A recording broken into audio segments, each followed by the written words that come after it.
On WhatsApp, no one can see or hear your personal messages. Whether it's a voice call, message, or sending a password. To WhatsApp, it's all just this.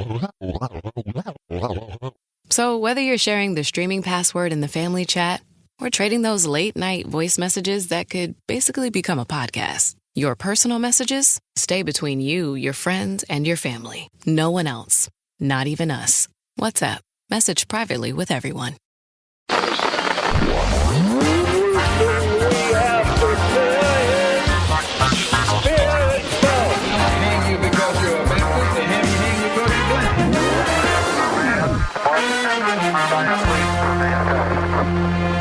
Você está ouvindo o História FM.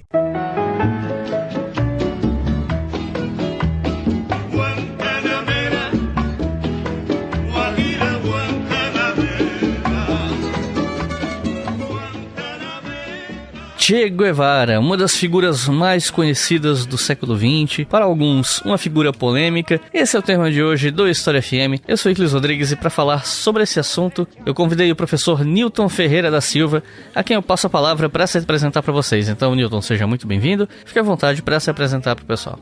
Muito obrigado, Iclis. Bom dia, boa tarde, boa noite aí a todos.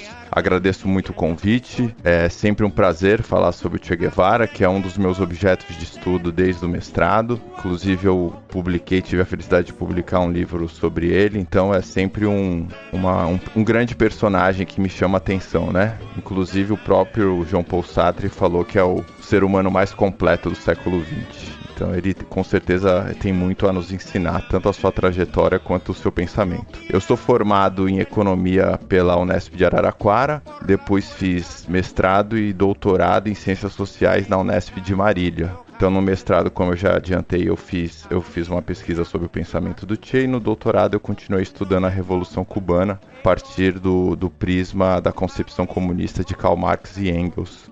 Posteriormente eu dei aula em algumas faculdades privadas de Santos e também dei aula no ensino médio estadual paulista e já faz 9 anos sou professor do Instituto Federal. Atualmente leciono no campus Registro. Basicamente é isso. Então é isso, gente. Vamos conhecer um pouco mais sobre essa figura histórica tão importante no século XX, depois que eu der um recado para vocês.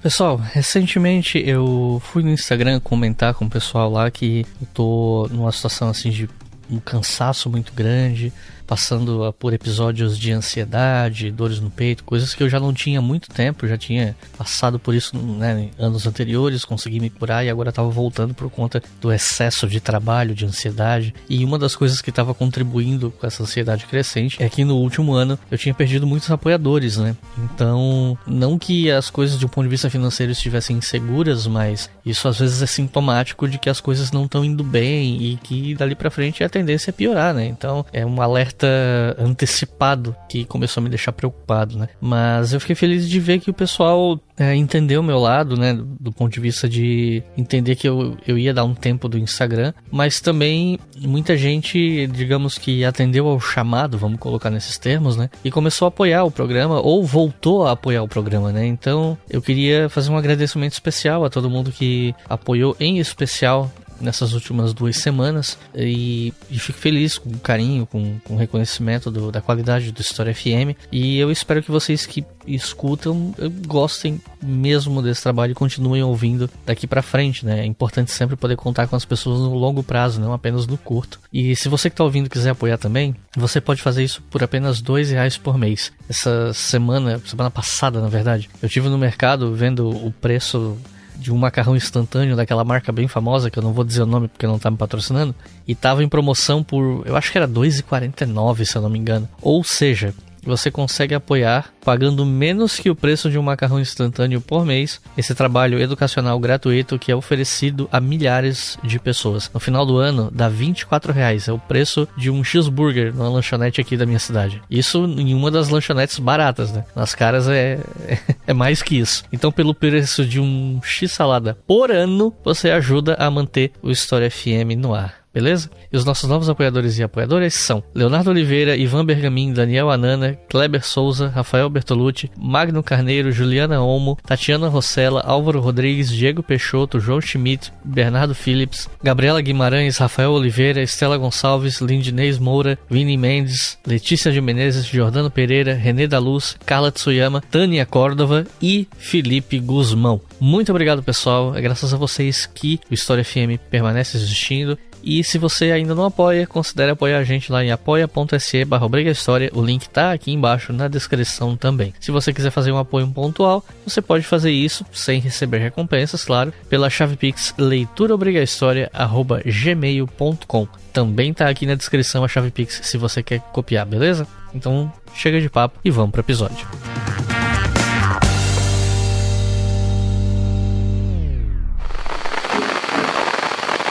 La exigencia a todo joven comunista es ser esencialmente humano y ser tan humano que se acerquen a lo mejor del humano, que se purifique lo mejor del hombre a través del trabajo, del estudio, del ejercicio de la solidaridad continuada con el pueblo y con todos los pueblos del mundo, que se desarrolla al máximo la sensibilidad para sentirse angustiado cuando se asesina un hombre en otro rincón del mundo y para sentirse entusiasmado cuando en algún rincón del mundo se alza una nueva bandera de libertad.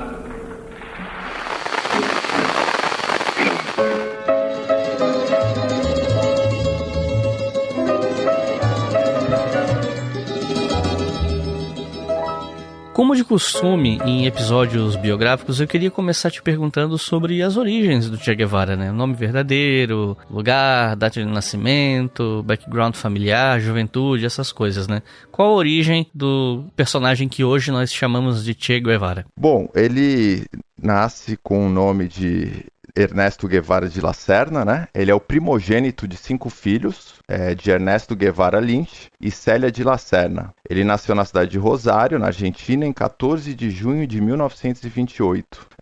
O que chama muito atenção na infância dele são os problemas de saúde, né? Muitos problemas de saúde, inclusive a asma que aparece nessa época e que vai estar existindo, vai estar persistente a sua vida inteira, né? Então, até por conta disso, eles foram acabar morando em outra cidade chamada Altagracia, buscando sempre condições melhores climáticas, assim, para a saúde do Che, que era uma criança, como eu já disse, assim, com vários problemas de saúde. E a família meio que vivia em torno das questões de saúde do Che, principalmente a questão respiratória, a questão da asma. Era tão forte, esse problema marcava tanto assim, marcou tanto a infância do Che, que ele acabou sendo alfabetizado pela mãe, porque ele não conseguia frequentar a escola regular. E justamente devido a esse compulsório isolamento social, né, porque ele não conseguia frequentar a escola regular, ele passou a se dedicar intensamente à leitura de inúmeros livros, que foi um hábito que ele pegou da mãe e que o acompanhou durante toda a vida. Desde muito jovem, o Che foi um leitor voraz. Assim, todos os relatos que eu tenho dele, de amigos, de biógrafos, é que realmente ele tem até um amigo que fala que ele lia com loucura. É impressionante o acúmulo de livros muito jovem que o Che já tinha, o acúmulo de leituras que o Che já tinha. Isso vai explicar também o grande intelectual e pensador que ele se tornou, muito além da figura de guerrilheiro que é popularmente conhecida. E aí essa própria fragilidade da doença dele, e mais uma morte um pouco traumática da avó, que sofreu durante algumas semanas num leito de hospital, acabaram por empurrar o Che para a medicina. Ele meio que ele buscou estudar, inclusive, essas questões da alergia, essas questões relacionadas à asma, se tornou também um pesquisador, principalmente no período que ele estava ali no México, e aí acabou se formando como médico, a despeito da carreira de engenheiro, que era a sua primeira opção. Então, inicialmente, acho que são esses fatos que mais chamam a atenção na juventude do Che. Bom, como você comentou, ele se formou em medicina E uma parte da história dele, que inclusive ficou mais conhecida porque gerou um filme, né? É sobre como durante a graduação ele teria viajado por partes da América do Sul, o que teria radicalizado ele, né? Politicamente falando, e isso gerou aquele filme Diários de Motocicleta e tal, que muita gente já assistiu. E aí eu te pergunto, por quais lugares ele passou nessa viagem e como foi essa experiência para ele? Como ela impactou ele como pessoa e pensamento político, enfim? Eu diria para você, Iclis, que você usou até o termo radicalizado, teria radicalizado ele. Eu diria que a experiência na Guatemala foi que causou essa radicalização nele. Essa viagem pela América do Sul, eu diria que abriu os olhos dele assim, para toda a desigualdade, para toda a miséria que existe, para toda a injustiça social que havia que existe ainda, infelizmente, né, na América do Sul. Então, eu acho que é despertado nele um sentimento de indignação, né, de solidariedade, de sensibilidade frente a todos os oprimidos e miseráveis da América do Sul. Eu queria também só pontuar que antes dessa viagem, até também para colocar assim, para mostrar esse espírito, vamos dizer assim, aventureiro do Che, que antes dessa viagem que você comentou, que eu já vou falar sobre ela, que aconteceu a partir de janeiro de 1952, ainda em 1950, o Che, durante 9 meses, percorreu grande parte do território argentino, numa bicicleta motorizada por ele mesmo. Então ele já, desde muito jovem, ele já tinha essa necessidade, que isso vai ser determinante depois lá na frente para algumas decisões que ele vai tomar, essa necessidade de conhecer, de explorar, de se desafiar, de viver novas experiências. Mas aí voltando a falar especificamente dessa viagem, que gerou o filme Diários de Motocicleta, que eu considero até um filme bom, acho que é um filme, vamos dizer assim, honesto em relação a viagem do Che. Ele sai da Argentina com seu amigo Alberto Granados em janeiro de 1952. E eles passam por Chile, Peru, Colômbia e Venezuela. E viajavam nas piores condições possíveis, né? Viajavam numa moto, que depois essa moto acabou que ela estragou de vez, eles tiveram que fazer o resto da viagem pegando carona ou a pé mesmo, né?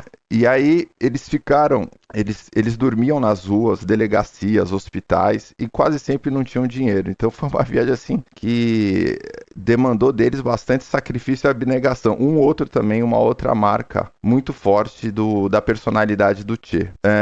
Um dos pontos assim mais importantes dessa viagem, eu diria que aconteceu em junho de 1952, quando eles chegam ao leprosário São Pablo, no Peru, onde eles ficam de 2 a 3 semanas. Essa experiência de cuidado e convivência com os enfermos teve grande impacto na concepção humanística do Che. Eu não sei se eu disse aqui, mas o Alberto Granados, que estava acompanhando ele durante essa viagem, era médico, e o Che estava prestes, como você bem disse, estava prestes a se formar em medicina. Faltava aproximadamente mais 1 ano de curso, que ele depois voltou para a Argentina e acabou completando e se formou médico. Então, eles buscavam leprosários para trabalhar durante um período, para ajudar e ao mesmo tempo aperfeiçoar a prática deles, né? No retorno dessa viagem, a bordo de um navio cargueiro que transportava cavalos de raças até a Argentina, dificilmente o Che fez durante essa juventude uma viagem assim regular, que era subir num avião e parar num lugar.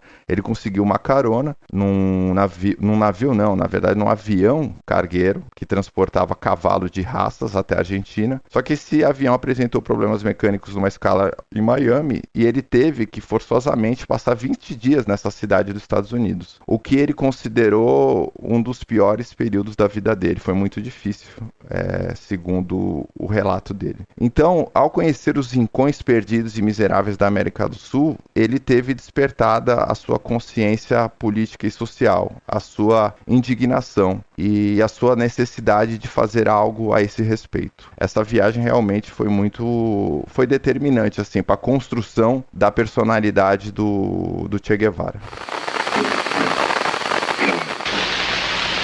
Y la estatua que recuerda a Lumumba, hoy destruida pero mañana reconstruida, nos recuerda también en la historia trágica de ese mártir de la revolución del mundo, que no se puede confiar en el imperialismo, pero ni tantito así, nada.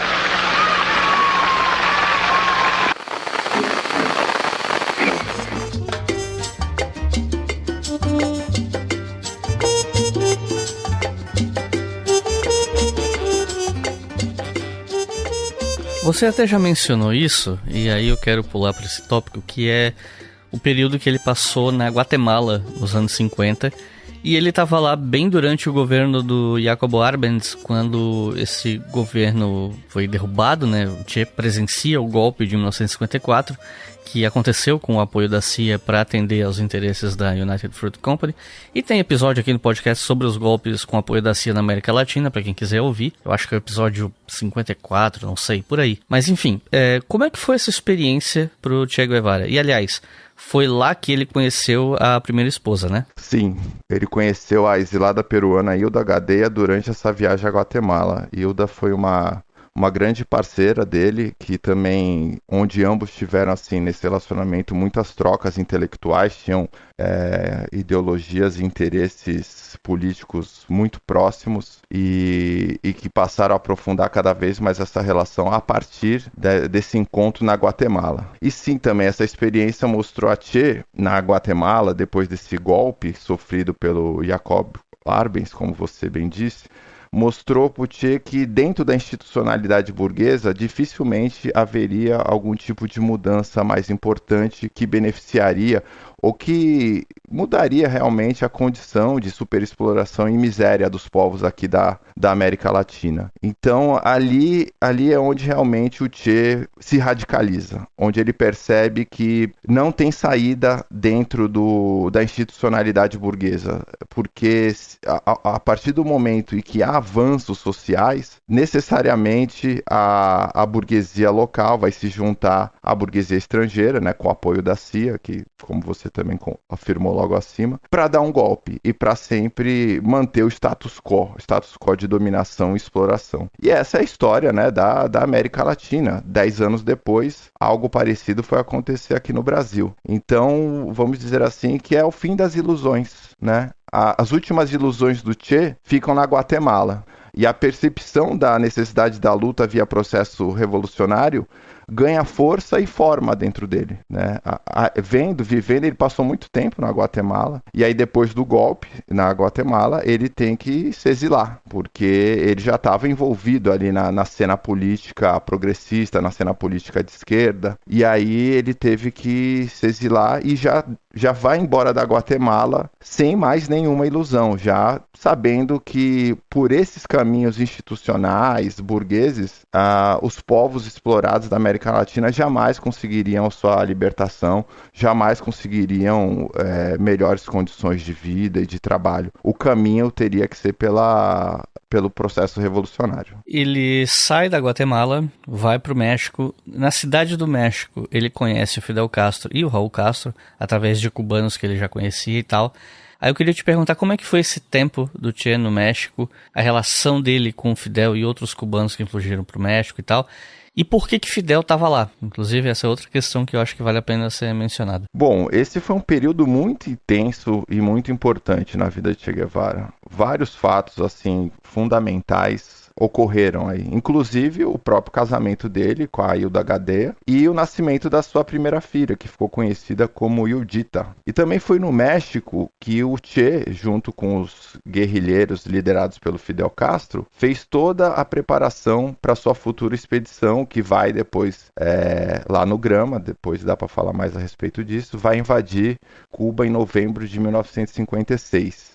Então, assim, é um momento assim, muito importante onde o Che, ele se prepara, vamos dizer assim, ele passa a se preparar. Politicamente, vamos dizer que ele já está preparado. Ideologicamente também, a partir daquela experiência na Guatemala. Mas aí ele vai se preparar enquanto mesmo soldado, enquanto guerrilheiro, quando ele se junta a esses exilados cubanos e logo depois chega o Fidel Castro. Ele, inclusive, chegou a ficar quase 2 meses preso no México, graças à denúncia e perseguição do governo cubano, que à distância monitorava as atividades dos guerrilheiros do movimento 26 de julho. Então o governo cubano, ele tentou, através do governo mexicano, sabotar e dificultar essa preparação dos guerrilheiros cubanos liderados pelo Fidel Castro. E aí eles foram presos. Depois de uma delação lá de um dos traidores do movimento, eles acabaram sendo presos, só conseguiram ser soltos, continuar a preparação e depois embarcar para Cuba.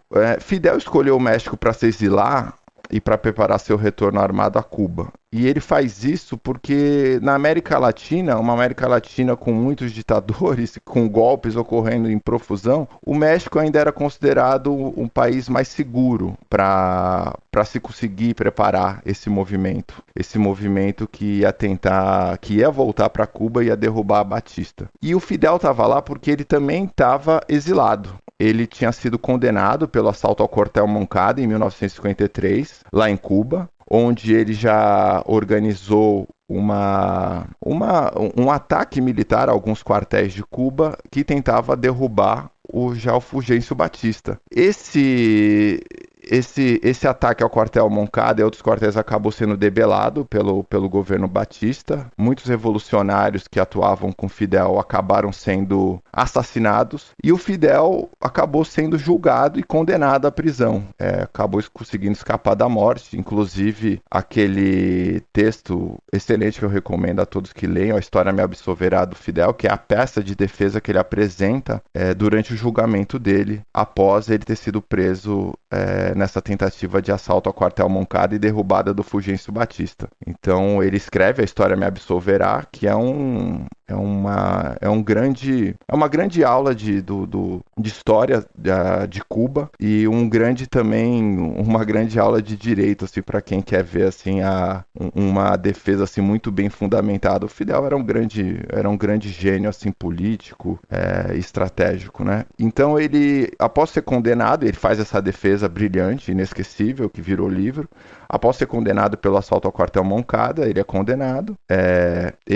Na verdade, ele vai ser exilado, né? E aí, após poucos anos de cárcere, o Fulgêncio Batista dá anistia a todos os insurrectos que estavam envolvidos nesse ataque ao quartel Moncada e no ataque a outros quartéis em Cuba. E para tentar um pouco aliviar a tensão política no país. E nessa em que o Fidel Castro ele é anistiado, ele vai para o México, ele acaba no México, encontra com os outros exilados cubanos, conhece o Che e a partir daí eles decidem começar a se preparar e voltar para tentar fazer a revolução em Cuba.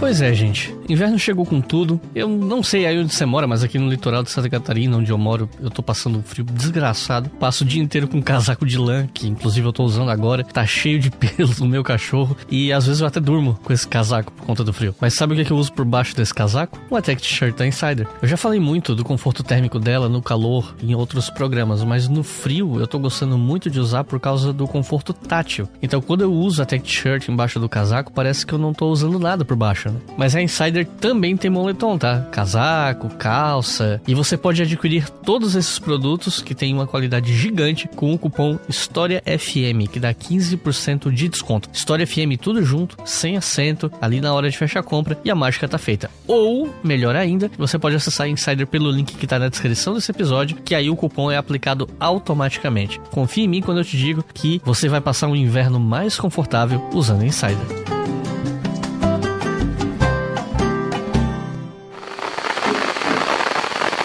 Eventualmente, Che, Fidel e os demais foram para Cuba para lutar contra o governo do Fulgêncio Batista e logo depois do desembarque eles foram atacados pelas tropas do Batista, onde quase todos foram presos ou mortos. Como as coisas se deram depois disso e como é que o Che Guevara se destacou entre os insurgentes a ponto de ser promovido e virar um homem forte do Fidel, tanto do ponto de vista militar quanto pelas suas ações de propaganda, cooptação dos camponeses e por aí vai. Realmente essa chegada dos guerrilheiros em Cuba foi uma tragédia, né? Foi um massacre.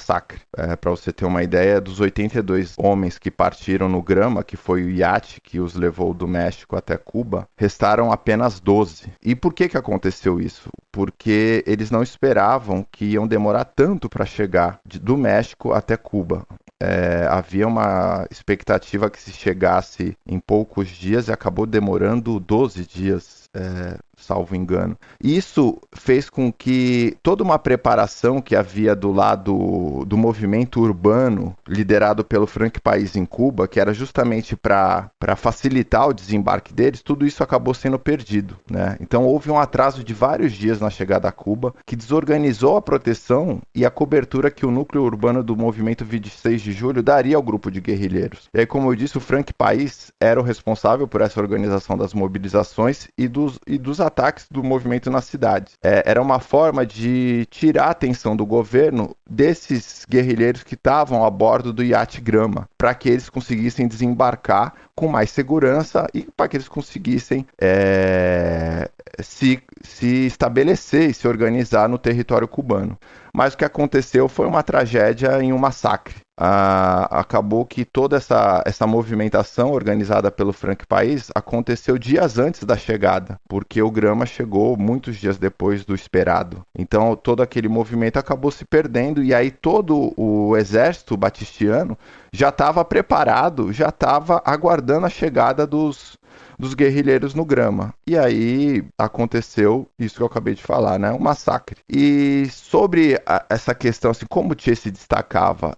O Che se destacava pelo perfeccionismo. Ele era um cara que era muito exigente com ele mesmo. Se destacava também pela inteligência, pela coragem e pela disposição. Ele era sempre o primeiro voluntário para qualquer missão, né? E também ele tinha, assim, essa coragem dele, em alguns momentos, era até repreendida, de uma certa forma, pelo Fidel, porque ele, mais para frente, já numa condição de comandante, ele não poderia se colocar tanto em risco como ele se colocava. Mas era para ele difícil não se envolver diretamente em todos os combates. Então, essa coragem, essa disposição e a própria inteligência dele, também muito acima da média, o colocavam à frente e o fizeram depois se tornar comandante de uma das colunas. Ele viaja inicialmente como médico da expedição, mas em pouco tempo ele se torna comandante de uma das colunas guerrilheiras organizadas a partir de Serra Maestra, devido a essas qualidades aí que eu já pontuei. Serra Maestra, que é localizada na região oriental de Cuba e onde tinha lá a comandância de La Plata, que era o QG da Revolução, o QG da onde o Fidel Castro organizava todo o movimento revolucionário, todo o movimento guerrilheiro.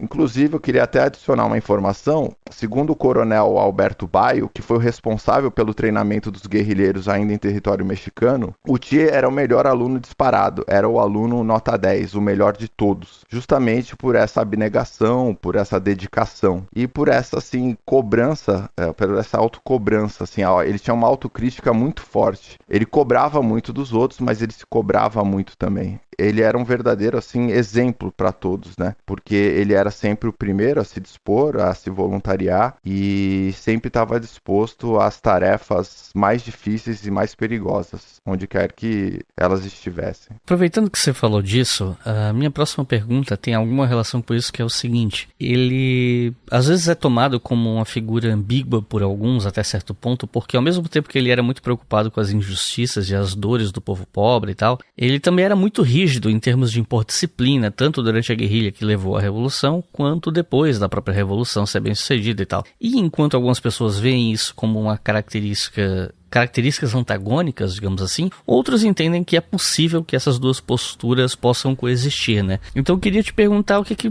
você gostaria de falar a respeito disso, assim, né? Dessa aparente contradição ou não, né? Eu, pessoalmente, eu não acredito que haja uma contradição, porque o Che entendia que sem disciplina e sem preparação adequada, que só viria justamente com muita dedicação e entrega, não seria possível nenhum tipo de ambição revolucionária. Era necessário mesmo, assim, uma entrega e uma dedicação muito grande, uma disciplina muito forte. Inclusive, esse foi uma das questões que levou até o fracasso da experiência dele lá no Congo, que a gente também pode falar mais pra frente. Mas, então eu não vejo, assim, como uma contradição. É, na verdade, uma condição para que algum movimento revolucionário tenha a chance de ser bem sucedido. Inclusive, naquela situação muito específica, dos revolucionários cubanos, né? Que, claro, não foram apenas aqueles 12 combatentes cubanos que restaram que fizeram a revolução. Havia todo um caldo revolucionário ali,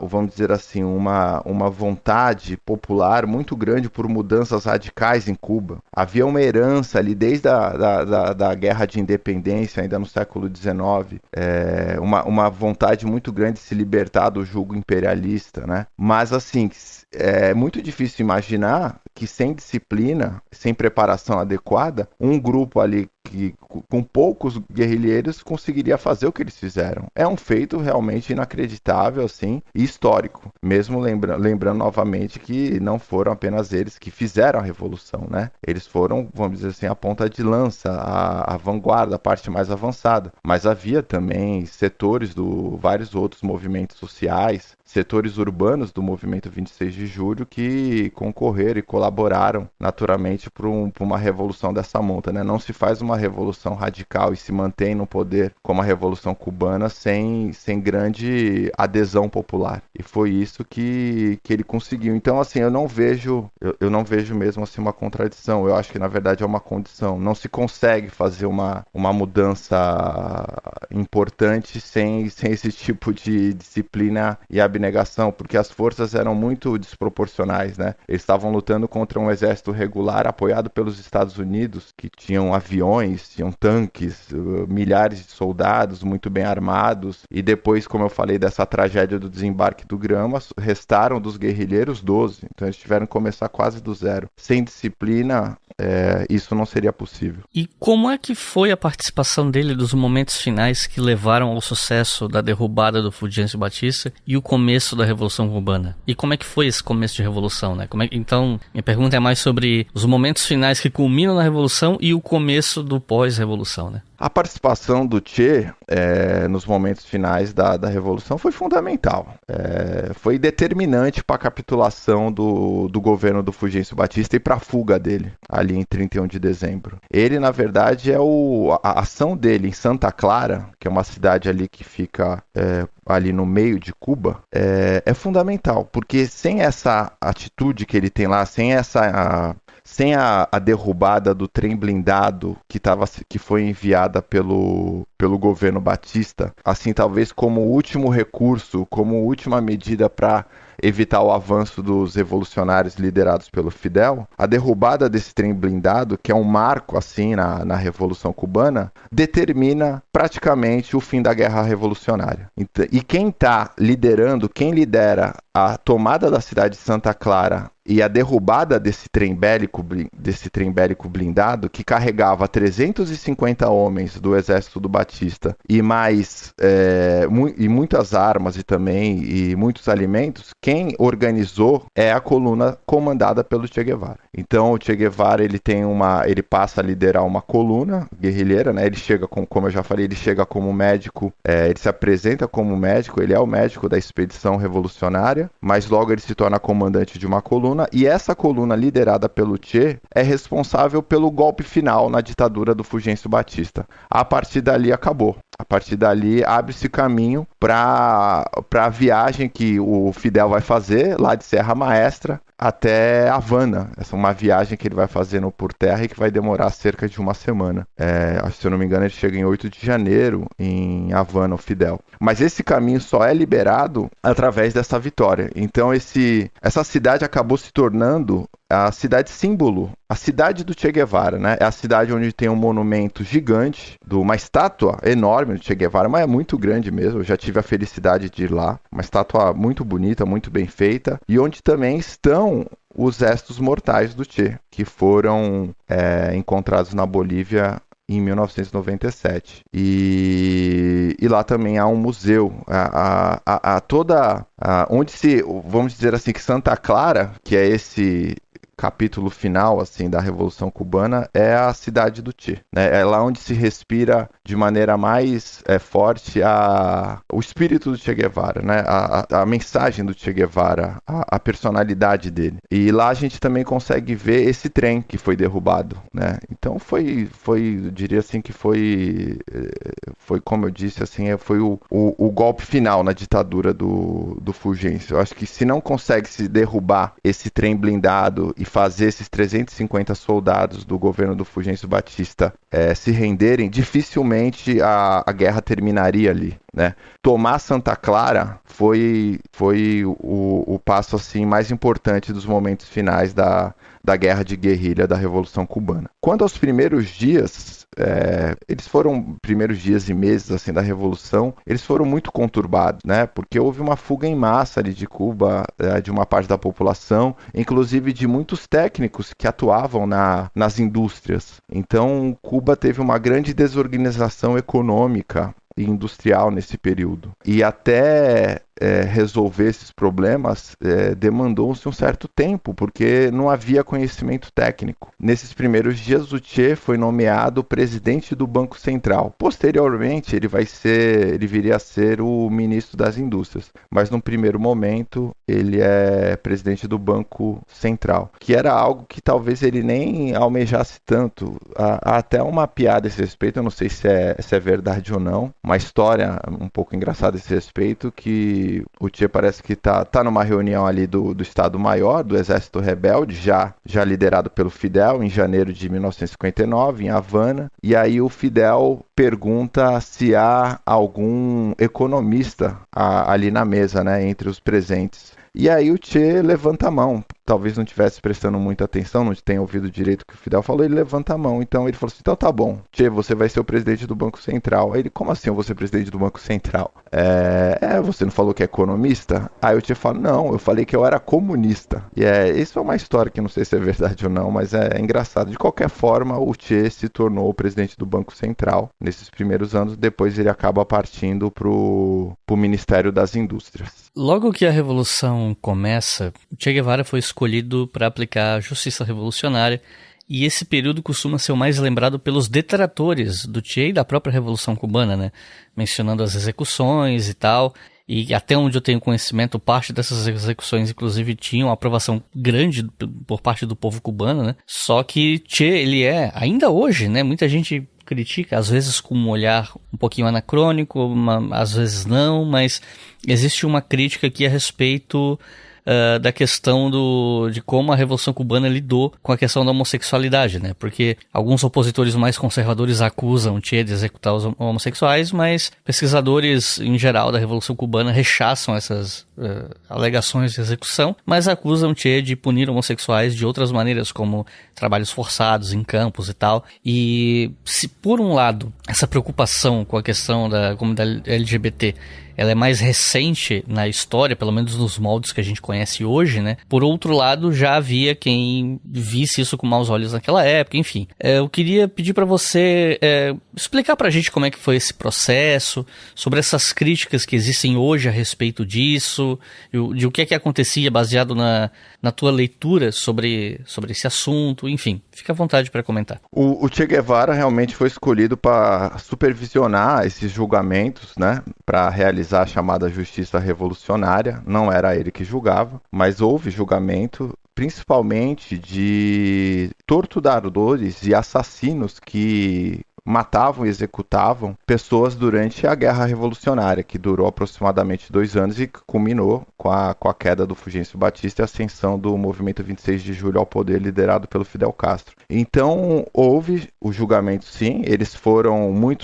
Muitos assassinos e torturadores foram julgados, condenados e executados. Isso realmente aconteceu. E havia também um grande apoio da Revolução Cubana. Da Revolução Cubana, não, digo da população cubana.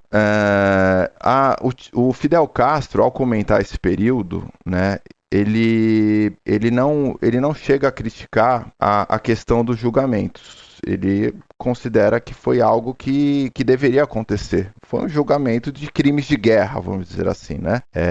Assassinos, assim, de homens que chegaram a matar mais de 20 pessoas, assim, e que torturavam dezenas também, eles foram julgados, condenados e executados. O que o Fidel pondera, que ele acha que foi errado, que ele não faria novamente, foi a forma que foi feito esse julgamento, a chamada espetacularização. Como, por exemplo, chegaram a fazer alguns julgamentos dentro de estádios, né, com a população presente. E o Fidel chega a lamentar muito mesmo esse processo, mas não lamenta o processo jurídico em si e a pena capital aplicada a esses assassinos, a esses torturadores. Mas a forma como foi realizada, essa forma meio como se fosse um espetáculo mesmo, né? Ele condena, assim, ele acha que foi muito ruim, que é algo que ele se arrepende, né? E por mais que isso demonstrasse uma certa adesão ao povo cubano a esse tipo de prática, ele acha que não deveria ter sido feito dessa forma. Agora eu vou tentar responder a segunda questão, né? Alguns opositores acusam Che de executar homossexuais. Isso nunca aconteceu. Nenhum homossexual foi condenado ou foi executado por ser homossexual. Isso realmente nunca aconteceu. A própria perseguição aos homossexuais durante a Revolução Cubana também não aconteceu, tá? Na verdade, o que houve, e aí o Fidel também ele fala a esse respeito, a sociedade herdada pela Revolução Cubana era uma sociedade extremamente machista, racista e homofóbica. Então eles já herdam uma sociedade assim. E ao contrário de acentuar essas discriminações, esses tipos de preconceitos, a Revolução Cubana ela nunca promoveu isso. Ela, na verdade, investiu o máximo possível na ilustração, na educação, no desenvolvimento cultural dos cubanos, para que esse tipo de discriminação fosse acabando. E hoje, em Cuba, há pouco, claro que não dá para falar que não existe mais machismo, racismo, homofobia, mas são problemas muito menores do que eram observados na época da Revolução. Então nunca houve um tratamento discriminatório em relação aos homossexuais. Não era porque ninguém era preso ou era obrigado ou ia para um trabalho de campos forçados, porque também isso não existia em Cuba. Não existia esse tipo de coisa, e muito menos que alguém, pela sua orientação sexual, era condenado a algum tipo de trabalho, algum tipo de tarefa, ou até mesmo a ser executado. Isso realmente não existiu. O anticomunismo, ele é algo muito forte, né? E a Revolução Cubana é uma revolução vitoriosa, que se coloca como uma revolução socialista a partir de 1961 e adere ao bloco comunista liderado pela União Soviética. Ela passa a ser perseguida de todas as formas, né? Inclusive ideologicamente, e também pelo embargo ou bloqueio econômico que os Estados Unidos também aplica no país desde também do começo dos anos 60. Então há uma guerra econômica e ideológica contra Cuba.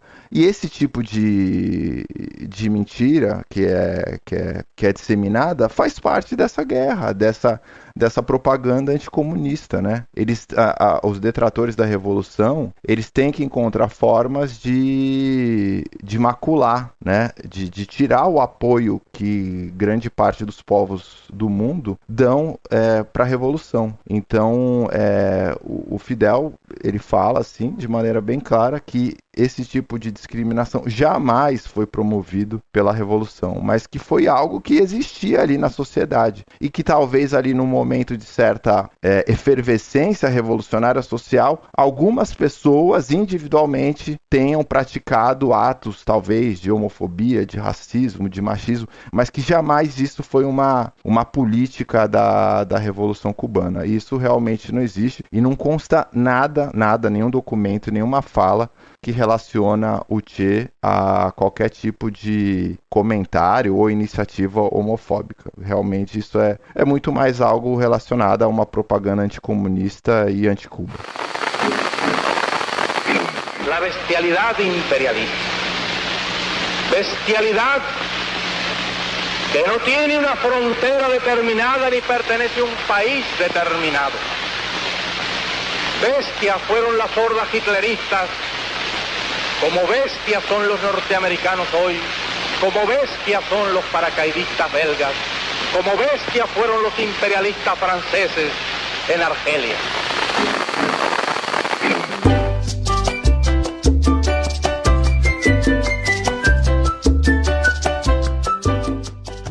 E como é que foi a atuação do Che Guevara em Cuba para atingir metas de justiça social que a Revolução tinha, tanto na reforma agrária quanto na economia, educação e outras áreas? E as relações que ele estabeleceu no exterior com visitas a diferentes países, conseguiram algo para Cuba? Ou ao menos tiveram impacto nele, enfim? O Che, ele passou a... O Che desde o começo acreditava muito na necessidade de Cuba de desenvolver o seu próprio parque industrial e de desenvolver as suas forças produtivas, né? Desenvolver a sua tecnologia para se tornar independente, né? Ele dizia que não há soberania plena, soberania política, sem soberania econômica. Então, grande parte dos esforços do Che estavam ligados a essa necessidade de Cuba se desenvolver industrialmente. Mas não só. Talvez a principal contribuição de Che ao pensamento socialista do século XX tenha sido a questão da consciência, que ele colocava como primeiro e último objetivo de uma revolução socialista. Ele achava que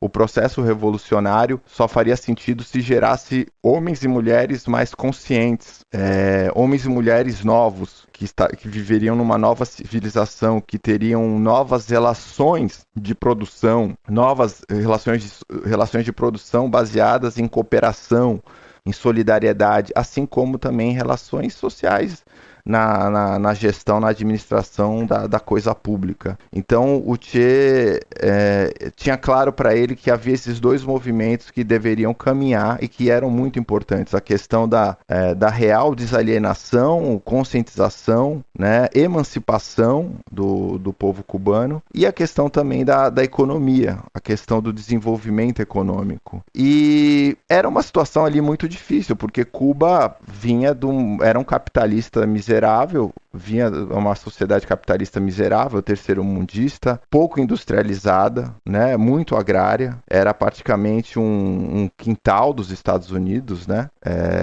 era reduto ali da máfia ítalo-americana, que tinha ali uma série de cassinos. Falava-se até que Cuba era como se fosse o bordel dos Estados Unidos, havia um número exorbitante de prostituição, de prostitutas. Então, assim, era um país assim economicamente muito frágil, e Che teve que enfrentar, né, ele à frente primeiro do Ministério do Banco Central e depois do Ministério das Indústrias. Ele teve que enfrentar todas essas questões dificílimas de desenvolvimento econômico de Cuba, e era muito difícil. Cuba teve muita dificuldade em obter a ajuda da União Soviética para dar esse passo referente ao desenvolvimento industrial e econômico, que era o que o Che buscava, né? E depois até acabou criticando de maneira veemente o que é chamado de divisão internacional do trabalho no bloco socialista, né? Em que Cuba ficou relegada a simplesmente produzir cana-de-açúcar. Então a Cuba não seria dado o direito, nem a oportunidade, nem o incentivo para sua industrialização. Cuba estaria ali como uma peça no grande quebra-cabeça, no grande mosaico de países que faziam parte do bloco socialista liderado pela União Soviética, estaria ali como simples fornecedora de matéria-prima, mas especificamente de açúcar, o que ia completamente contra a concepção do Che. Então ele foi buscando formas de fazer esse desenvolvimento que não passasse pelo apoio da União Soviética, né? E em meio a muita sabotagem dos Estados Unidos, que bombardeava lojas em Cuba, que fazia sabotagem biológica na criação de animais, nas lavouras, tudo mais,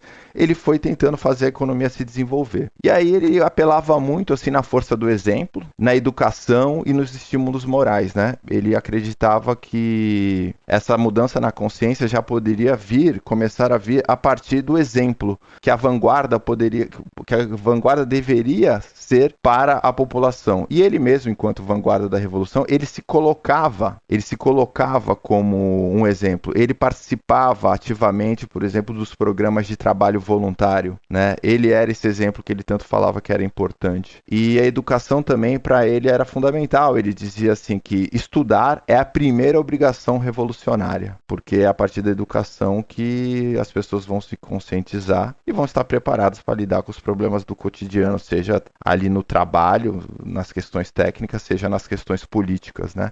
E também apelava e acreditava muito no estímulo moral, que as pessoas deveriam fazer, se dedicar mais ao trabalho voluntário, devido a uma concepção individual de que aquilo era o correto, de que em Cuba estava se vivendo um novo momento e que era necessário uma maior dedicação. Então, pela questão moral, as pessoas deveriam se dedicar mais a isso, né? E eram entusiastas, como eu falei, do trabalho voluntário que ele praticava com bastante frequência. Mas com o passar do tempo, isso tudo vai se mostrando assim, vai se mostrando que há limites nessas iniciativas, né? Porque Cuba está um pouco ali amarrado dentro dessa divisão do trabalho, divisão social do trabalho no mundo socialista, né? E aí a outra questão, e as relações estabeleceu com o exterior. Então, Che queria tirar Cuba do isolamento e do bloqueio imposto pelos Estados Unidos. E ele acaba se tornando o principal embaixador e o principal representante da Revolução mundo afora, né? Ele visita muitos países, inclusive ele representa Cuba algumas vezes ali na Assembleia Geral da ONU, né, onde faz discursos assim, muito importantes relacionados assim, aos objetivos da Revolução.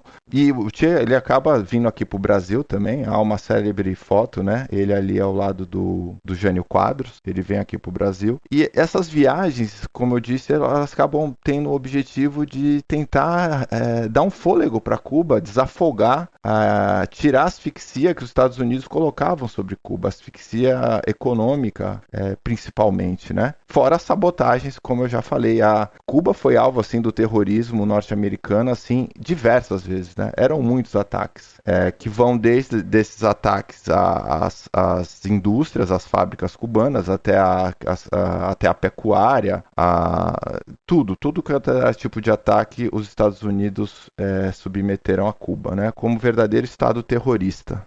E um dos mais importantes aí, foi um ataque direto, que foi a Baía dos Porcos, a invasão da Baía dos Porcos, né? Que aconteceu em 1961, onde 1.250 mercenários exilados cubanos, pagos pelos Estados Unidos, treinados pelos Estados Unidos, invadiram Cuba, só que em poucos dias Cuba conseguiu, os revolucionários cubanos conseguiram debelar essa revolta não, né? Essa tentativa contra-revolucionária liderada pelos Estados Unidos. Então, o objetivo de Che, e até mais tarde isso também vai se configurar dessa forma, era tirar Cuba do isolamento.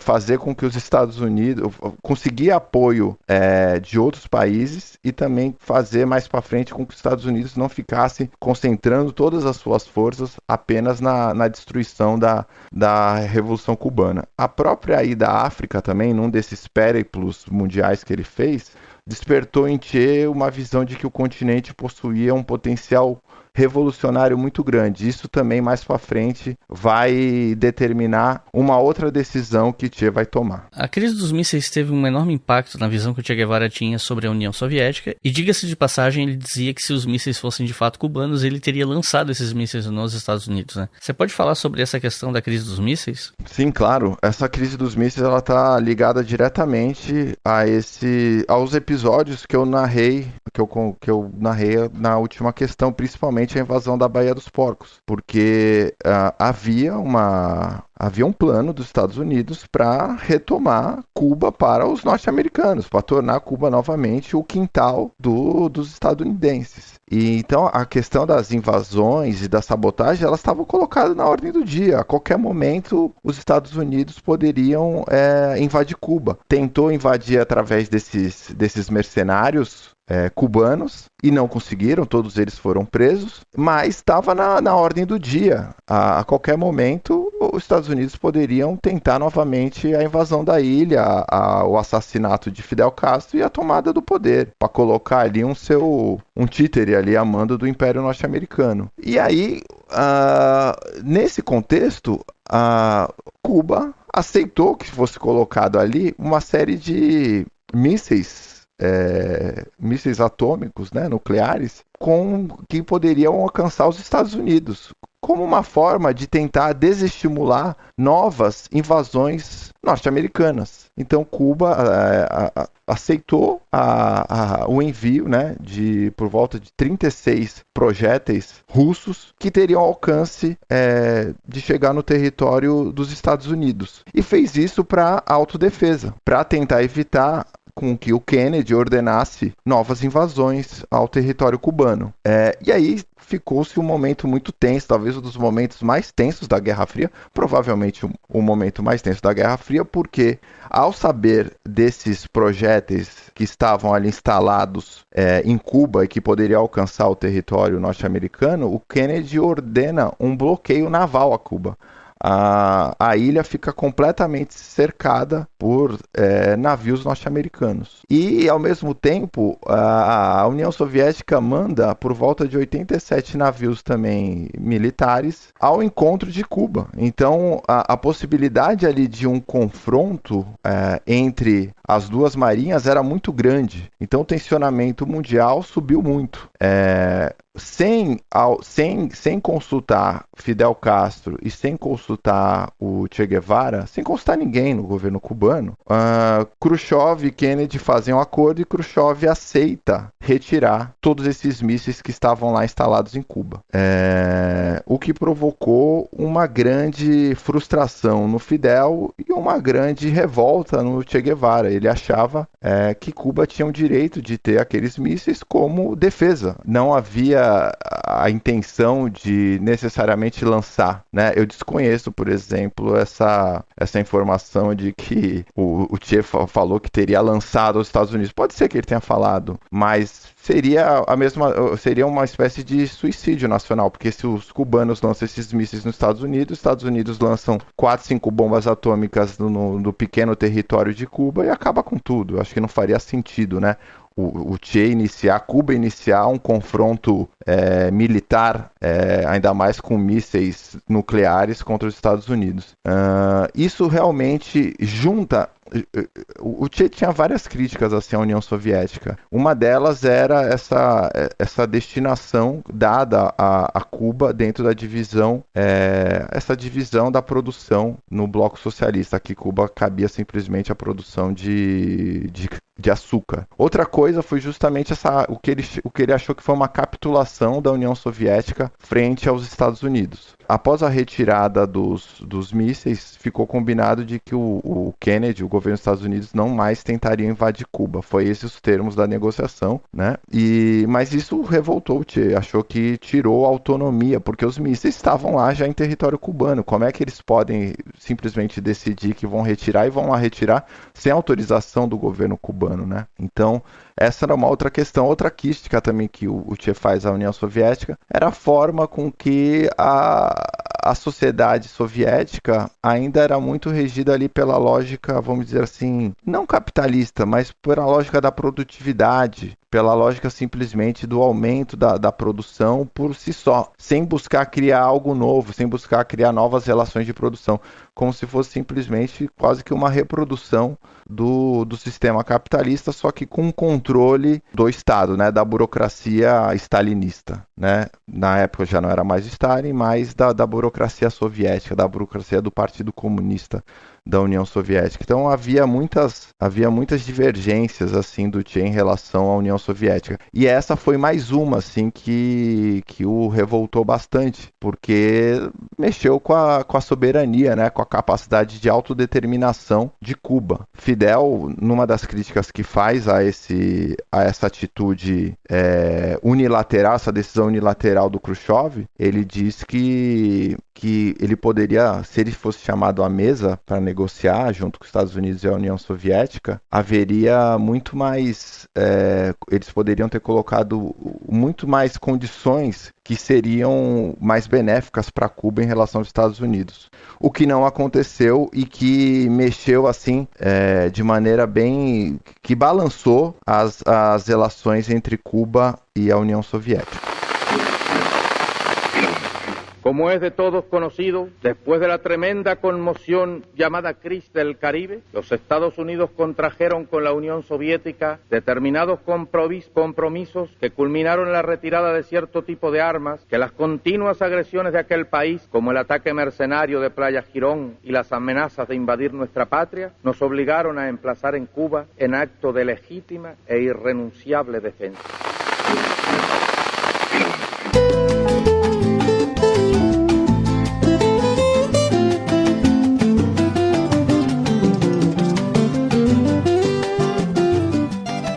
Eventualmente, o Che Guevara sumiria da vida pública, pelo menos ali no contexto cubano, e ele viaja para o Congo para colaborar com possíveis revoluções no continente africano. Só que essa empreitada fracassou. Você pode explicar como é que foi isso e tal, e por que fracassou, né? Como eu havia dito já, né, numa das perguntas anteriores, Che tinha um projeto que, até por ele ser o ministro das Indústrias, é autoexplicativo, né? É uma coisa que ele realmente acreditava que era fundamental para o desenvolvimento da Revolução e para a conquista da autonomia econômica, que era o desenvolvimento industrial. E a partir do momento em que ele vê esse seu projeto fracassado, em que ele vê que essa sua bandeira não vai ser levado a cabo pelo governo revolucionário, porque Fidel faz uma viagem por volta de 1963 para a União Soviética e passa mais de um mês lá e volta com essa mensagem, dizendo que Cuba não vai se industrializar, que não tem como se industrializar sem o apoio da União Soviética, e a União Soviética não vai apoiar a industrialização de Cuba. Isso, acho que de uma certa forma frustra muito o Che, e ele vai passar a buscar novas formas de contribuir com a Revolução Cubana, né? Ele não sai de Cuba criticando a postura do Fidel ou criticando a Revolução. Não, ele vai buscar novas formas de contribuir com esse movimento revolucionário cubano, com a consolidação da Revolução Cubana. E já que o projeto dele de desenvolvimento das forças produtivas cubanas é um projeto que vai ser enterrado, né? Isso depois vai custar muito caro, e custa muito caro à sociedade cubana. Cuba hoje vive uma crise econômica sem precedentes, que está muito ligado à vulnerabilidade econômica dela. É um país que depende praticamente de tudo do exterior para sobreviver, né? Vive da exportação basicamente de serviços médicos e do turismo, e não produz quase nada. Até a própria indústria açucareira entrou em colapso. Então, aquilo que Che argumentava faz muito sentido. Mas ao ver que ele não consegue contribuir dessa forma, ele vai pensar novas formas de como eu posso ajudar a Revolução Cubana. Só que isso também se junta, ao meu ver, a algumas características da própria personalidade do Che. O Che, ele ao longo da vida dele inteira, ele foi um cara assim que viajou o tempo todo. Que sempre, como eu já falei lá no começo, sempre gostou de descobrir, de viver novas experiências. Inclusive, ainda ali, quando ele estava entre o México e a Guatemala,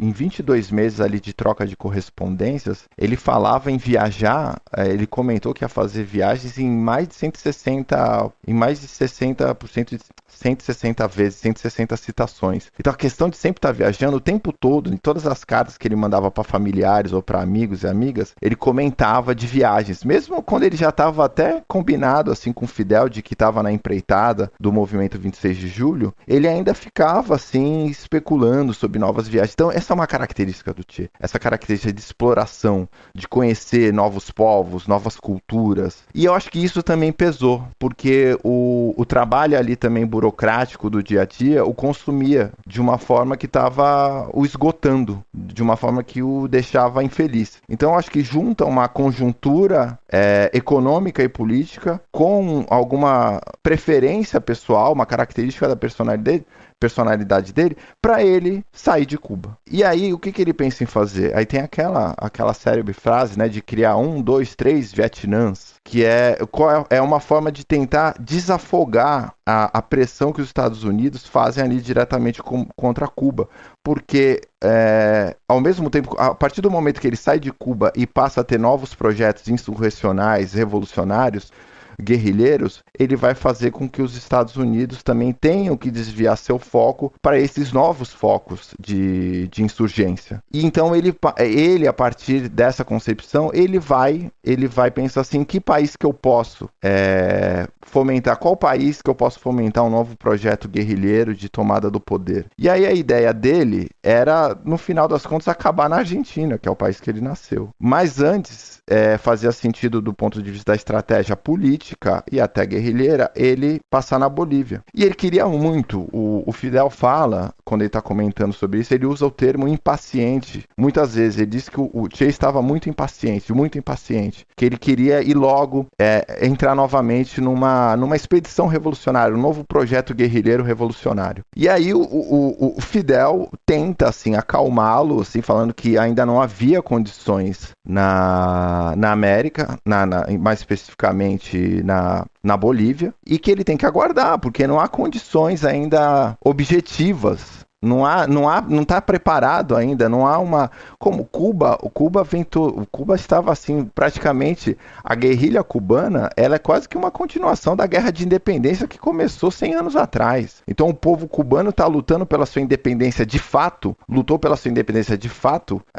durante mais de 100 anos. Conseguiu sua independência no final do século XX de maneira formal, mas o que se viu ali foi os Estados Unidos comandando o tempo todo. A independência real acontece com a Revolução de 1959. E então esse caldo cultural revolucionário existia em Cuba, o que não necessariamente existia nos outros países. E aí o Fidel e outros que faziam análise dessa conjuntura política na América do Sul chegaram à conclusão que não tinha como mandar o Che para lá, que não tem condições, que não tem como ele conseguir organizar uma guerrilha diante daquela conjuntura que se apresentava. E aí dada a ideia do Che ir para o Congo, que era também conhecido como uma espécie de Vietnã africano, né? Era um país que estava ali envolvido numa guerrilha contra o poder que tinha se estabelecido depois do assassinato do Patrice Lumumba em 1961. O Congo, ele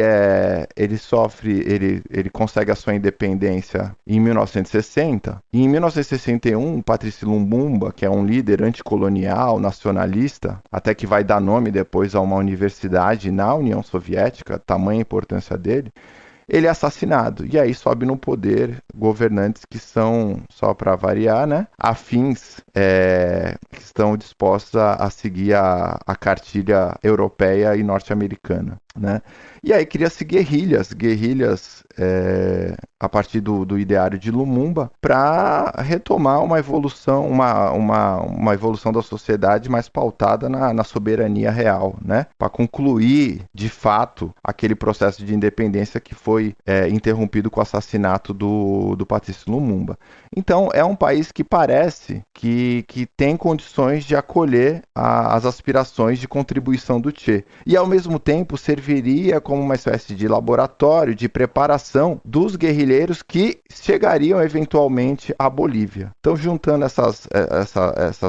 esses dois condicionantes, o Che parte para o Congo. Só que lá ele tem uma série de problemas de disciplina dos congoleses, de problemas culturais também, até problemas da própria conjuntura. Então, aquilo que ele consegue, junto com Fidel e os outros guerrilheiros do movimento 26 de julho, aquilo que eles conseguem construir em Cuba, não chega nem perto ali da realidade do Congo. Então, essa passa a ser uma experiência extremamente frustrante para o Che Guevara. Ele fica lá pouco mais de 6 meses, que ele vem embora. Ele vê que ali os seus esforços, o esforço dele de algumas dezenas de cubanos que foram lá com ele para tentar contribuir nesse levante guerrilheiro, ele não consegue, né? Há uma diferença ali, há incompatibilidades culturais muito profundas, assim.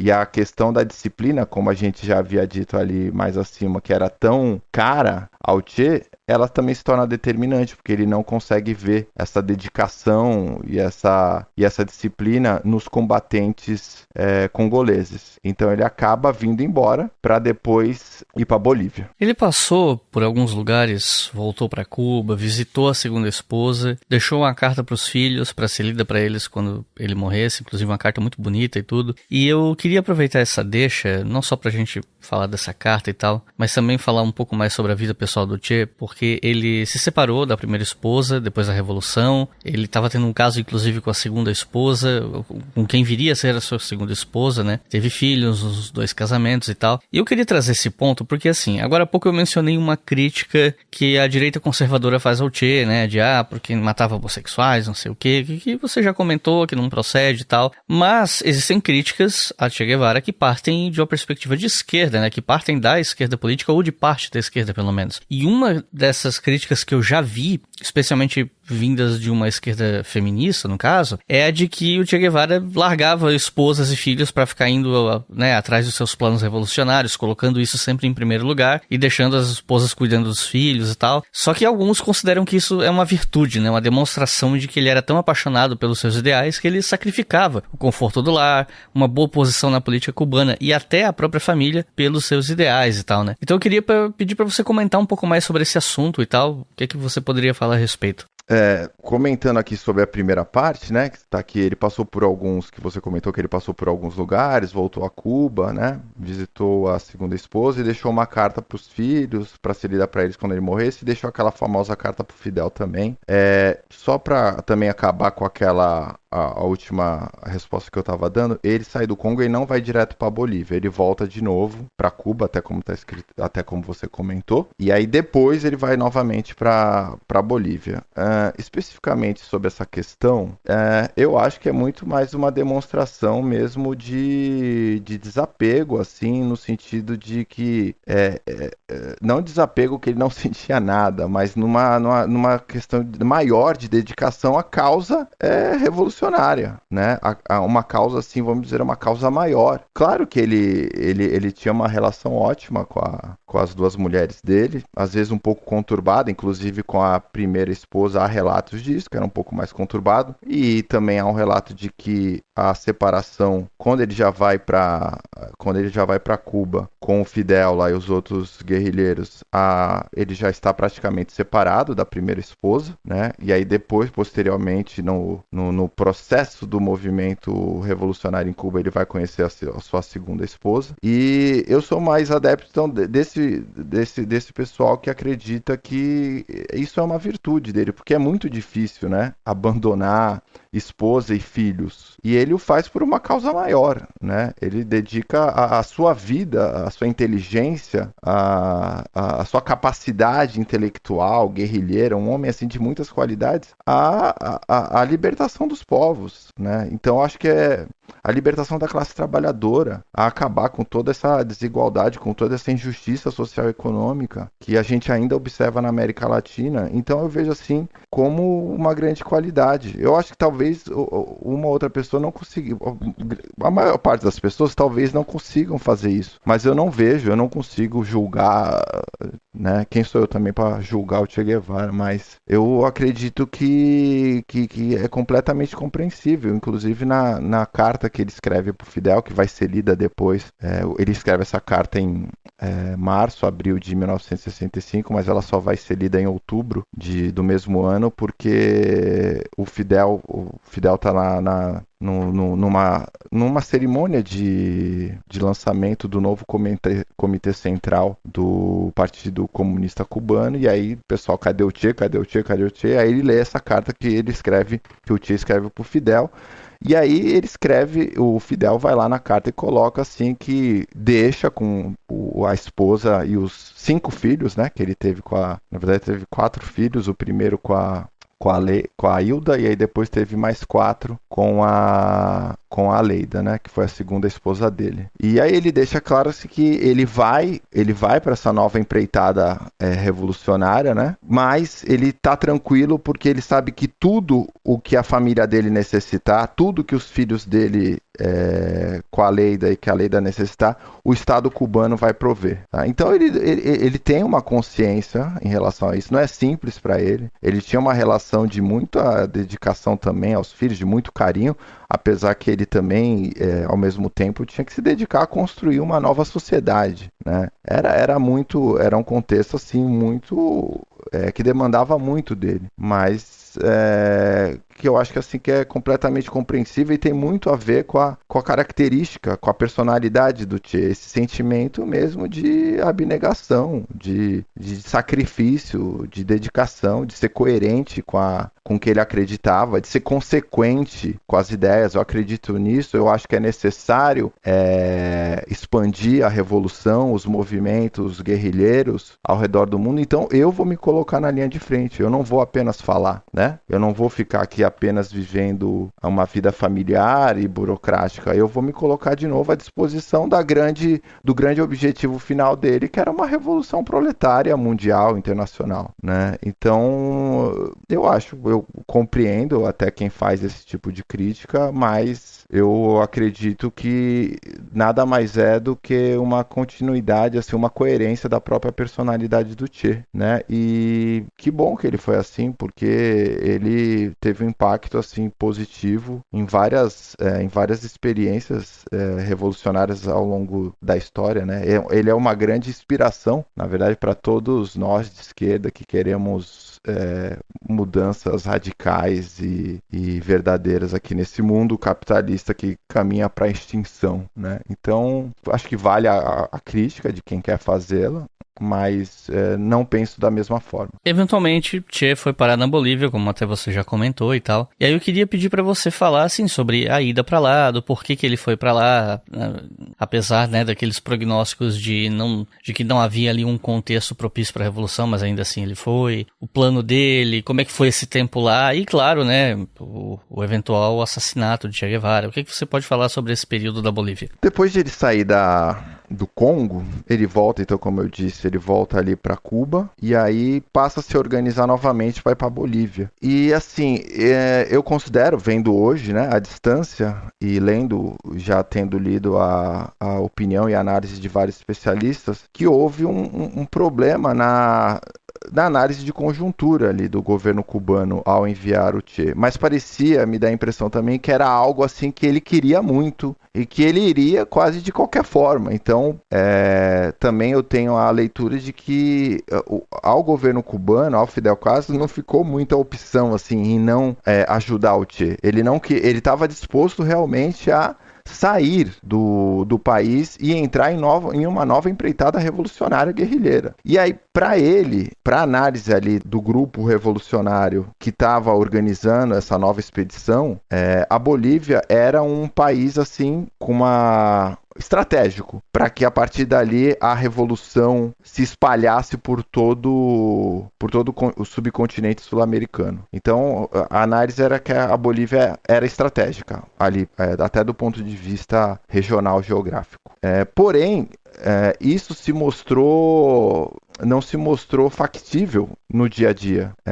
Ao chegar à Bolívia, Che começa a enfrentar uma série de questões que eles não conseguiram antever. Então, eu diria, à distância, assim, né, a partir de tudo que já foi lido, que houve realmente um problema de análise de conjuntura. Não era simples exportar, vamos dizer assim, o formato da guerrilha cubana para outros países. Como eu disse, Cuba tem uma história muito específica, quase sui generis, né? A Revolução Cubana, como eu disse também, ela é quase que a culminação, é o segundo capítulo da Guerra de Independência. Então isso estava ali introjetado no povo cubano, que estava disposto a uma nova luta ali pela sua libertação de fato. E por isso que o movimento guerrilheiro comandado pelo Fidel Castro foi bem sucedido, né? Porque o movimento revolucionário ele é feito com o povo, com o apoio do povo, senão não existe. Né? É impensável imaginar que apenas 12 guerrilheiros que restaram ali daquele massacre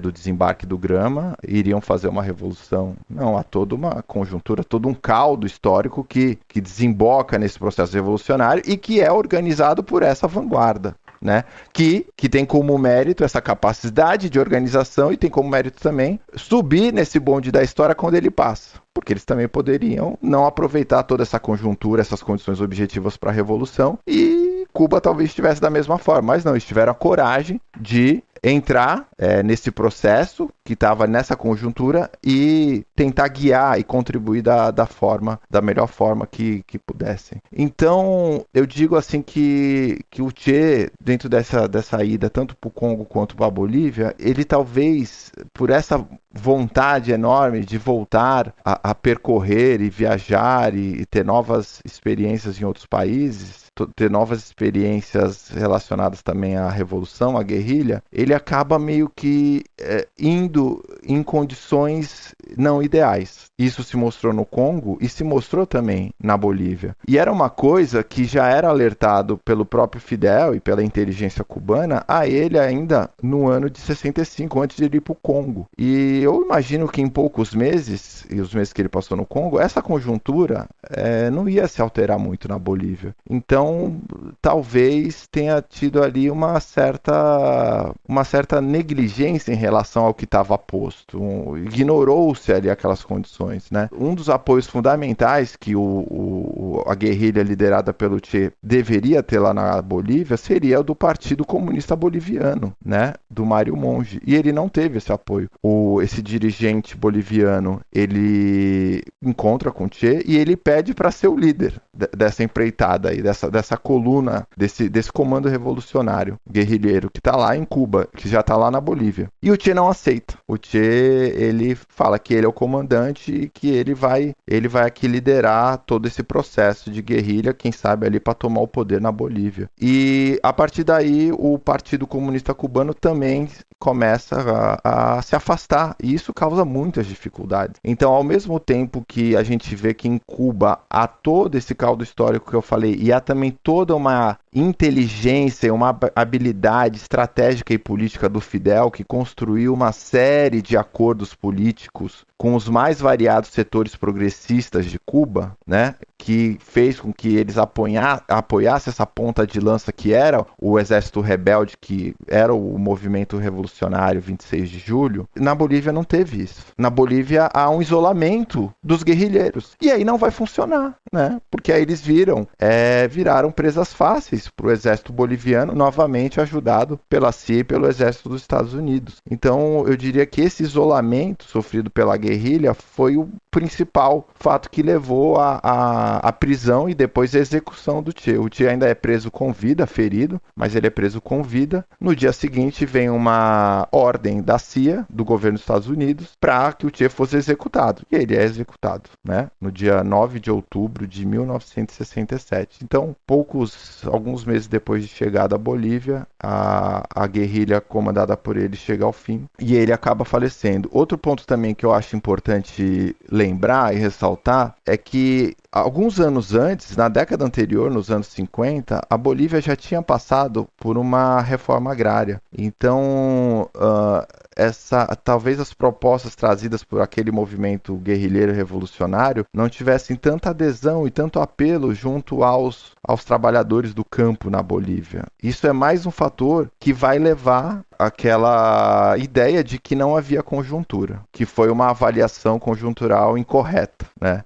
Mas de qualquer forma, né, o Che, ele dentro ali naquela sua disposição, naquela sua ansiedade de tirar Cuba desse bloqueio total que ela sofria a partir dos Estados Unidos, ele acabou indo para a Bolívia, indo para o Congo, depois para a Bolívia, tentando cumprir esse objetivo de tanto tirar a Cuba desse isolamento, né, para ter novos parceiros comerciais e militares, se caso fosse bem sucedido na Bolívia, quanto também o objetivo final, claro, era espalhar a revolução por toda a América do Sul. Infelizmente, para todos nós, ele não foi bem sucedido nesse seu objetivo. Si lo comparamos con Estados Unidos, el nivel de vida de cualquier pueblo es más bajo. Pero cuando ustedes hablan del modo de vida americano y del mundo libre, deben considerar en ese mundo libre, por ejemplo, los 200 millones de hombres que en América Latina se mueren de hambre, mueren de enfermedades, no llegan ni siquiera a ver la edad adulta, porque mueren famélicos de niños. Toda esa gente contribuye a la grandeza económica de Estados Unidos, que los explota en alguna forma. Así sucede en el África y sucedió en el Asia también. El marxismo rompe todo eso.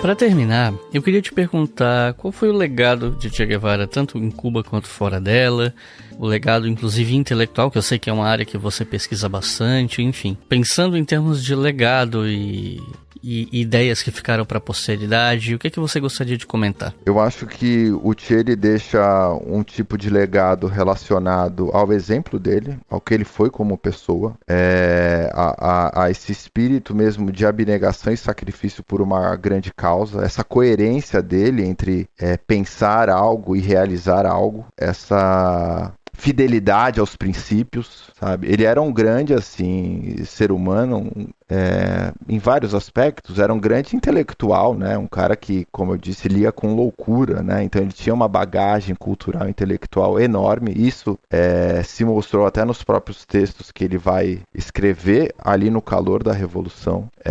O Fidel, ele tem uma frase que ele fala a respeito do Che, que dizia que o Che tinha uma força moral indestrutível. Eu acho que é isso, essa ligação com os princípios, sabe? Ter princípios assim inegociáveis.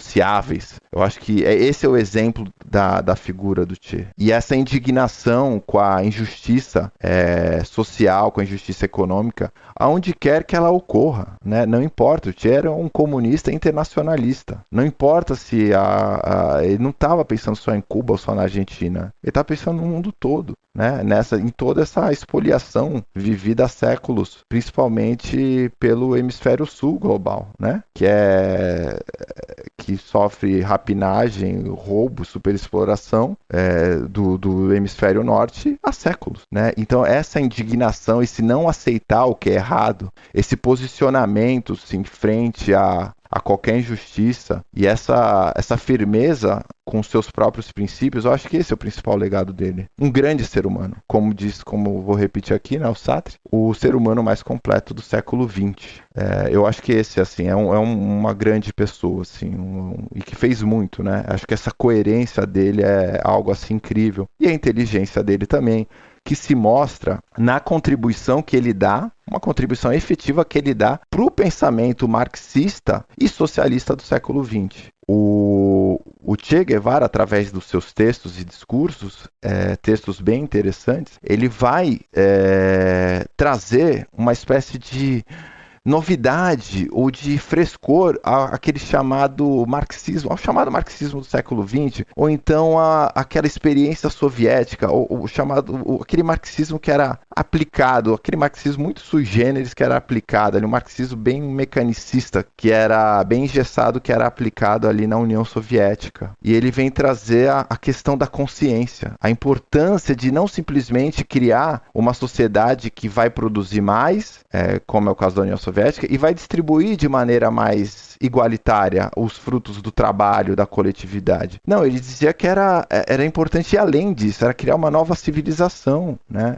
Uma nova civilização de seres mais conscientes e desalienados, em que o trabalho mudasse também a sua forma, né? Em que as relações de trabalho fossem diferentes, em que os trabalhadores passassem a se realizar a partir do trabalho, em que o trabalho deixasse de ser alienado, em que os trabalhadores pudessem atuar conscientemente no processo revolucionário. Eles não tinham que fazer algo porque tinha que ser feito, como é tudo aqui para os trabalhadores da sociedade capitalista, né? Trabalha-se porque tem que para sobreviver, por uma questão de vida ou morte. Trabalha-se e não se sabe o sentido desse trabalho, muitas vezes o que se está produzindo, não se concebeu o trabalho, aquele trabalho, né? É algo, e o produto final desse trabalho também não pertence ao trabalhador, né? É uma realidade completamente hostil e alienada para os trabalhadores, e ele queria romper com isso, ele queria uma nova consciência. Por isso também que ele era muito contra o estímulo material, né?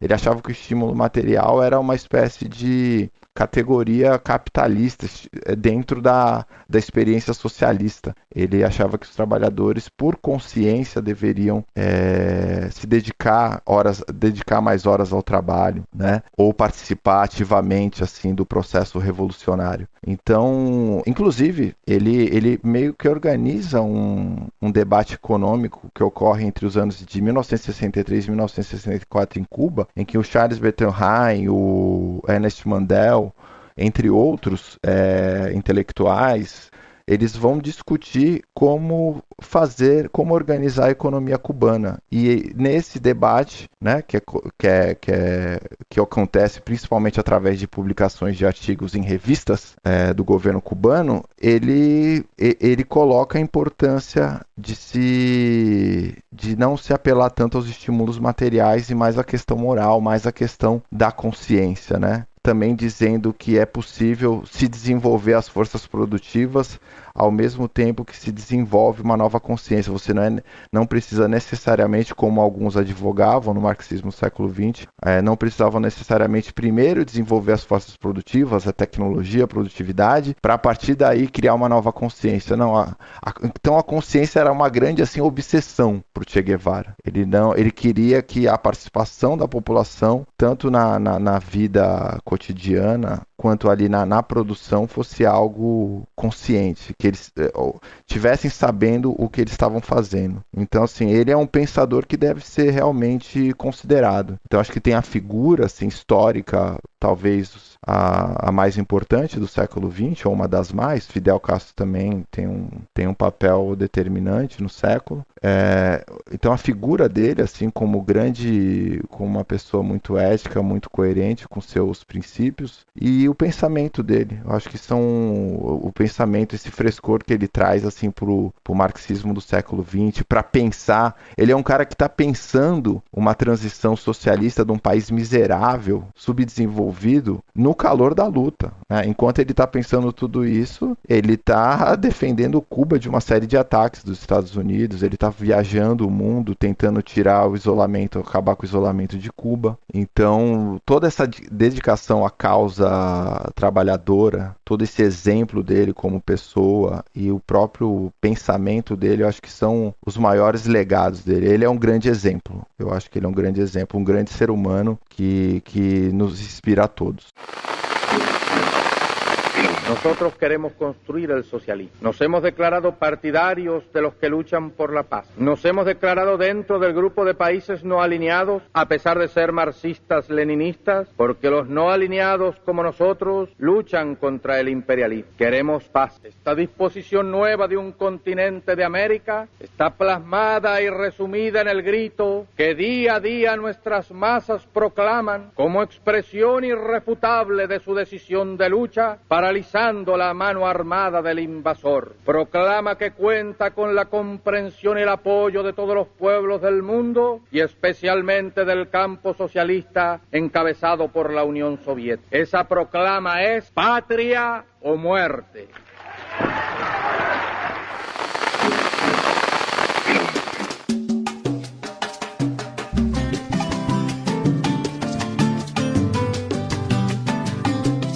Recomendações de leitura para quem ouviu até o final, se interessou, se você tivesse que recomendar 1, 2 ou até no máximo 3 livros sobre o assunto, o que você recomenda?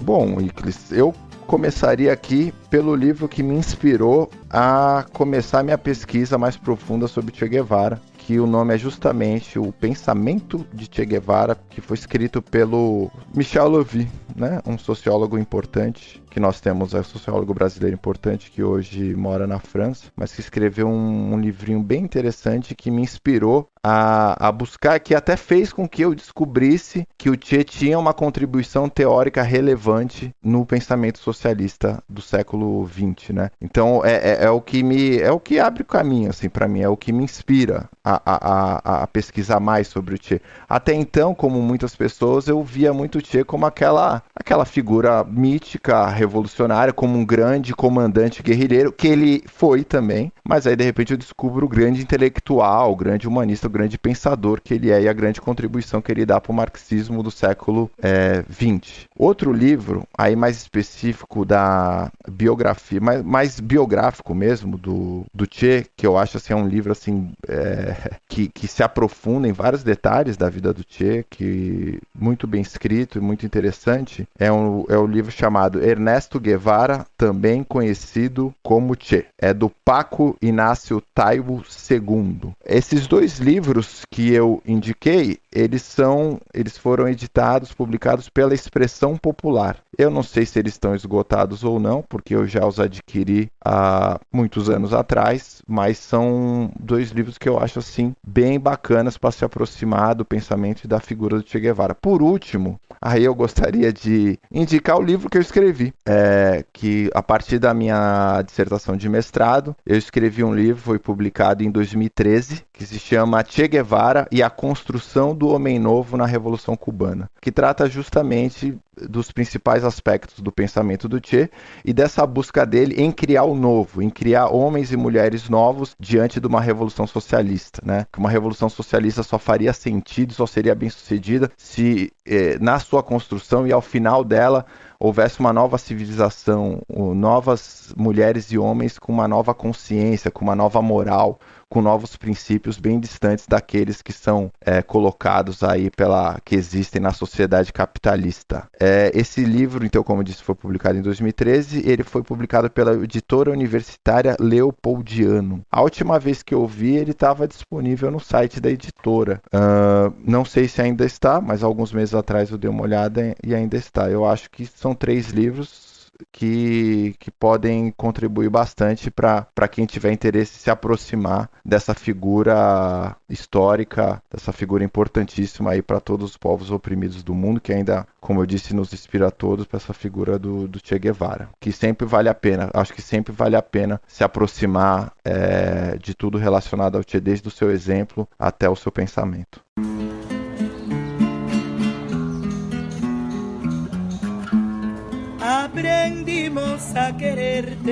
Então é isso, gente. Newton, tem alguma consideração final? Não, só queria novamente agradecer o convite, dizer que realmente é um prazer falar sobre o Che Guevara e que estou à disposição aí para quando quiser bater um outro papo. Eu sempre tenho bastante coisa para falar sobre o Che, então se um dia quiser aprofundar um pouco mais as suas ideias, a gente também pode falar mais especificamente do pensamento dele. E aí, novamente, agradecer. Obrigado, Iclis. Então é isso, gente. Muito obrigado por terem ouvido até o final. Vou pedir para vocês considerarem a possibilidade de me seguir lá no Instagram, @ObrigaHistória. Sempre tem conteúdos lá que não aparecem no História FM. Os livros citados no fim do episódio você encontra no post desse episódio no nosso site, historiafm.com. E, claro, considere a possibilidade de apoiar o nosso trabalho em apoia.se/ObrigaHistória, porque se você pode ouvir esse podcast, é graças aos nossos apoiadores e você pode apoiar a partir de R$2 por mês. Então é isso, muito obrigado e até a próxima. Comandante Che Guevara.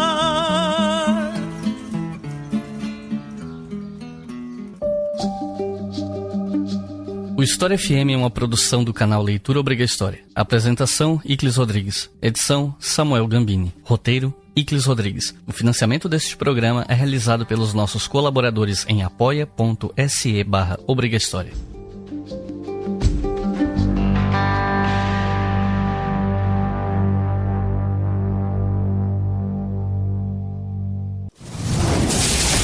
Esse podcast foi editado por Samuel Gambini, samuelgambiniaudio.com.